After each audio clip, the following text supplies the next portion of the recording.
mengadakan pertemuan para ulama dari 40 kecamatan se-Kabupaten Bogor.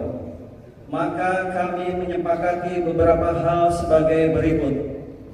1. Mendesak pemerintah daerah agar segera memanfaatkan gedung Pusdai yang telah direnovasi untuk kepentingan umat Islam dan segera membentuk Badan Pengelola Bogor Islamic Center agar manfaatnya dapat dirasakan masyarakat Kabupaten Bogor. 2. Mengecam keras perilaku asusila, lesbian, gay, biseksual, transgender, dan queer LGBTQ karena bertolak belakang dengan ajaran agama manapun, serta mendorong pemerintah, pihak berwajib dan masyarakat untuk menolak segala bentuk kegiatan tersebut di bumi Tegar Beriman. 3. Menjelang tahun politik 2024, MUI menghimbau kepada seluruh masyarakat Kabupaten Bogor untuk menjaga kondusivitas, menjunjung tinggi persaudaraan secara sesama umat Islam, ukhuwah Islamiyah, persaudaraan sesama warga negara, ukhuwah wataniyah, dan persaudaraan sesama manusia, ukhuwah insaniyah, serta meminta lembaga-lembaga politik untuk tidak memanfaatkan isu sara yang berakibat pada terjadinya polarisasi dan ketegangan di tengah masyarakat. 4. Memperhatikan banyak terjadinya tindak kekerasan khususnya di kalangan remaja dan pelajar di wilayah Kabupaten Bogor, serta memperhatikan banyak beredarnya jenis obat-obatan oplosan memabukkan di kalangan pelajar.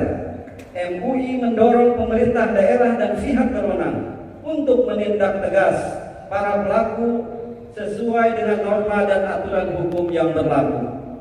5. Mendukung sepenuhnya sikap MUI Pusat, MUI Provinsi Jawa Barat, dan MUI Kabupaten Indramayu yang menyatakan bahwa Pondok Pesantren Az-Zaitun telah menyimpang dari ajaran Islam. Oleh karena itu, MUI Kabupaten Bogor mendesak pemerintah agar segera menindak tegas keberadaan Az-Zaitun dan Jaringan Negara Islam Indonesia atau NII, Komandemen Wilayah 9 di seluruh Indonesia. Demikian Bogor 25 Juni 2023 Masehi. Menuju mentor bukan Prof. Dr. Kiai kan deh saya bakal kiai itu beliau dari Madura di pesantren dengan sama timnya Kapolri, Panglima Senjata, Menteri Agama, sebab menyangkut akidah penyimpangan sangat dahsyat. Bahkan soal syariat itu imam sholat Jumat itu wanita bisa jadi khatib Jumat, khatib Idul Fitri, wanita safnya di depan, laki belakang kan bego. Maaf ya saya agak dikasih sini. Bapak setuju. Syariat Islami, akunya kan Islam. Ya mudah Bapak kami bersama Bapak Presiden, karena Bapak Presiden sudah merestui itu. Dari para ajudan, para alim ulama, wabil khusus guru saya, Murabbi Rohina, Ketua Umum Majelis Ulama Indonesia, kemudian para pengurus Majelis Ulama Indonesia dari Provinsi Jawa Barat, kemudian dari Kabupaten. Contohnya gelar apa tadi itu? Mu'alim, nama ustaz, nama kiai. Kalau tahu sama tahu itu kalau yang satu nggak mau tahu ketentuan fikihnya wis pokoknya gini. Nah, itu jangan menjadi masalah. Demikian juga di dalam konteks masail fiqhiyah. Kalau tahu oh ini memang wilayahnya mukhtalaf fi, nggak perlu otot-ototan lagi.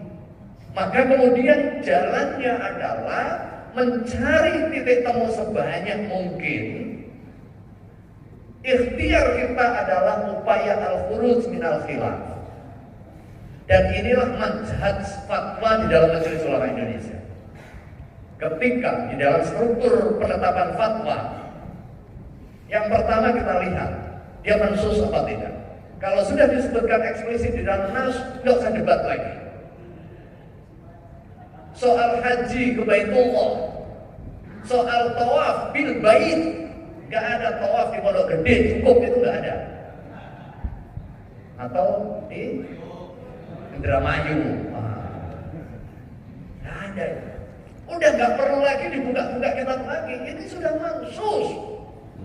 Khudu ani manasikakum, ambil tata cara manasik. Dalam sholat juga sallu kama ra'aitumuni usolli. Gak ada contoh mulai dari zaman baginda Rasulullah SAW, zaman sahabat, zaman salafus shalih, praktik khutbah yang dilakukan oleh perempuan. Praktiknya gak ada, ajarannya juga gak ada. Ini sudah ijma. Karena apa? Karena persoalan sholat itu adalah ibadah mahdoh, dasarnya adalah tauqifi, al-khudu' wal inqiyad, tunduk patuh tanpa harus bertanya kenapa dan bagaimana. Kenapa? Sholat Jumat kalau siang kok keras suara? Katanya kalau siang sholat sirriyah. Ya sudah, ikut aja begitu. Kenapa sholat subuh kok cuma 2 rakaat, padahal kita bangun tidur seger-segernya. Sementara isya kita males dan ngantuk kok justru 4 rakaat. Ya sudah, begitu saja. Terima, kita laksanakan karena dasarnya adalah ketaatan dan kepatuhan kepada Allah Subhanahu wa Ta'ala. Fatwa keagamaan maka terikat dengan metode ijtihad, tariqatul ijtihad. Kita di dalam menetapkan fatwa itu manhaji, metodologis, tidak serta-merta dan juga tidak gampang-gampang berfatwa atau tidak mengabaikan masalah yang terjadi tanpa fatwa. Karena masalahnya adalah faktual dan empirik, maka butuh tasawur masalah yang utuh atas dasar istiqra'i. Itu standar pedoman penetapan fatwa kita. Sebelum fatwa ditetapkan, ada tim yang melakukan fact finding, mengkonfirmasi mengenai otentisitasnya, validitasnya, kebenaran keterjadiannya, konteksnya, mengapa, bagaimana, di mana, kapannya. Dan tim gabungan Komisi Fatwa dan Komisi Pengkajian sudah bekerja, dipimpin oleh Profesor Firdaus Syam dari Ketua Komisi Pengkajian dan Kiai Miftahul Huda, Sekretaris Komisi Fatwa, dengan anggota beberapa doktor profesor. Jadi ini bukan kaleng-kaleng, kira-kira begitu. Ini serius penelitian karena terkait dengan akidah umat di satu sisi, dan di sisi yang lain terkait dengan sesat atau tidak sesatnya seseorang atau ajaran.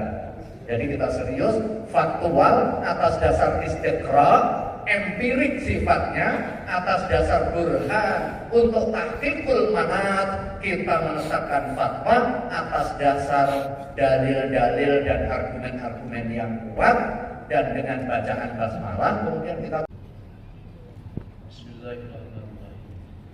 Alhamdulillahirabbil